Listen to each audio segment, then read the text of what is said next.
Et donc, le Rwanda, depuis 1994, a pris goût à l'exploitation de ressources minières de l'Est de la RDC. Comme vous avez suivi précédemment, si vous regardez la ceinture aurifère de l'Est de la République démocratique du Congo se situe principalement dans l'Est. Alors moi, je ne sais pas comment Dieu ou la nature nous dotait des richesses, mais par exemple, pour l'or, ça se limite vraiment à la frontière. Et donc, le Rwanda, n'oubliez pas qu'avec l'AFDEL, donc le premier fils du Rwanda, c'est l'AFDEL, et on va revenir au fils actuel pour vous mettre au cœur du conflit, a appris à se construire en maintenant l'Est de la RDC dans une situation de conflictualité ou d'insécurité permanente. Et donc, toute idée de paix ou de stabilité contrarie les ambitions économiques du président rwandais. Et donc, c'est dans cette logique qu'il a commencé avec l'AFDEL, plus tard le RCD, plus tard le CNDP, plus tard le M23, encore le M23. Je rappelle que lorsque le président de la République arrive aux responsabilités en 2019, parmi les premières actions qu'il a entreprises, c'est d'ailleurs la réconciliation des présidents rwandais et ougandais. Ça s'est passé en août 2019, quelque part en Angola et dans la frontière de la RDC. C'est pour vous dire que la République démocratique du Congo, de par son histoire, il y a des aînés dans la salle, en termes de doctrine diplomatique, nous avons toujours prôné une doctrine de paix. Nous sommes le pays en Afrique qui a le plus grand nombre de frontières internationales, nous en avons 9. Nous avons à ces titres-là des tribus sur les bords des frontières, j'y reviendrai, qui font que nous, comme République démocratique du Congo, nous sommes non pas seulement les pays moteurs de la région, mais nous sommes le pays moteur du continent et nous avons, nous, les capacités de régler d'autres problèmes de l'humanité.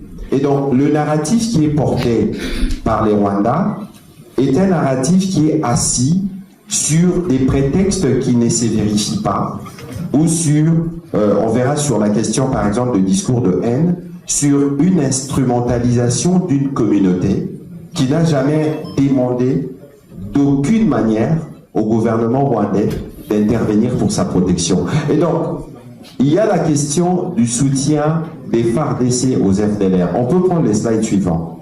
Alors, les FDLR, c'est qui? Les FDLR, ce sont des Rwandais. En 1994, lorsqu'il y a eu les génocides, nous avons ouvert nos frontières, on a accueilli, y compris les ex-FAR, ceux qui étaient dans les forces armées rwandaises du président Habyarimana à l'époque. Nous sommes en 1994. À l'époque, ces combattants-là, parce que le président rwandais, je crois qu'il avait 37 ans à l'époque, et donc aujourd'hui, on parle des forces des FDLR qui, depuis 1994, sont en RDC. 32 ans plus tard, on en parle comme s'ils constituaient une menace. D'abord, de 1, si vous vous référez aux déclarations publiques faites d'ailleurs par l'ambassadeur rwandais en RDC, il disait que les FDLR ne représentaient pas de menace. Parce qu'en réalité, nous, aujourd'hui, on ne peut pas renier leur existence parce que d'abord, ils endeuillent les Congolais, ils pillent ou ils font des activités, des destructions de la forêt, ils sont des coupeurs de route, c'est des criminels, mais qui ont leur place au Rwanda parce que c'est des Rwandais. Je rappelle que je rappelle aussi à ces propos justement que parce que conscient de la menace, nous, avant même que le président de la République n'arrive aux responsabilités, parce que cette guerre, comme j'aime à le dire souvent, c'est pas la guerre du président Tshisekedi.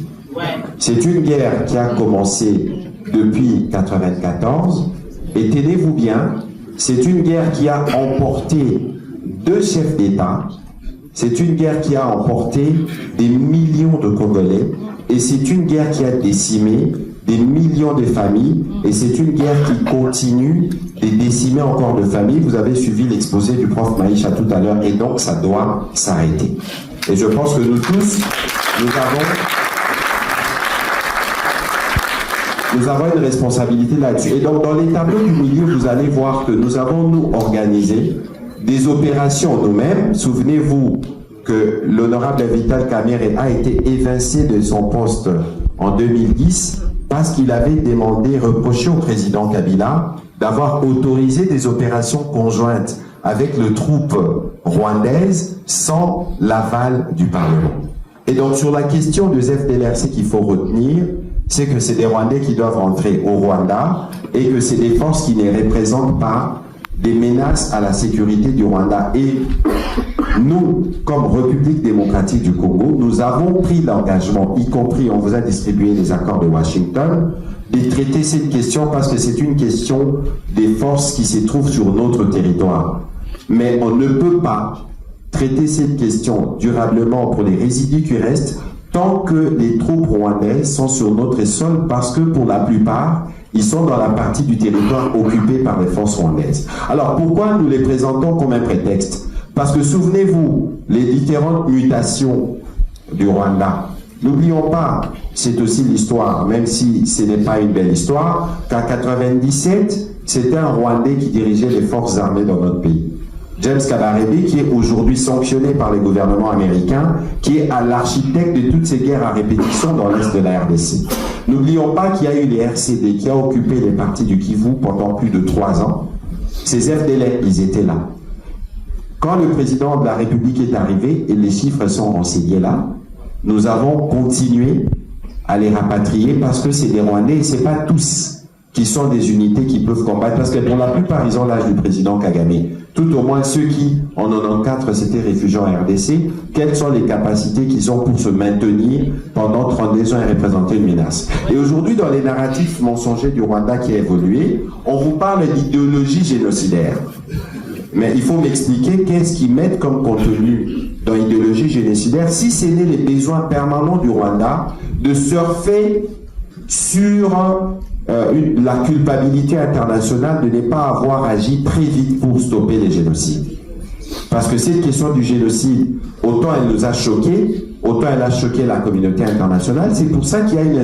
On peut passer au slide suivant. C'est pour ça qu'il y a une instrumentalisation permanente de la question des Tutsis ou des Banyamulenge. D'abord, de un, il faut que pour nous tous, ça soit clair. Les M23 ne représentent pas la communauté Banyamulenge.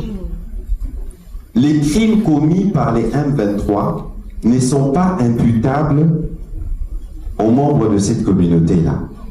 Parce que la communauté Banyamulenge chez nous, comme les autres Tutsis, sont les premières victimes de la stigmatisation du Rwanda.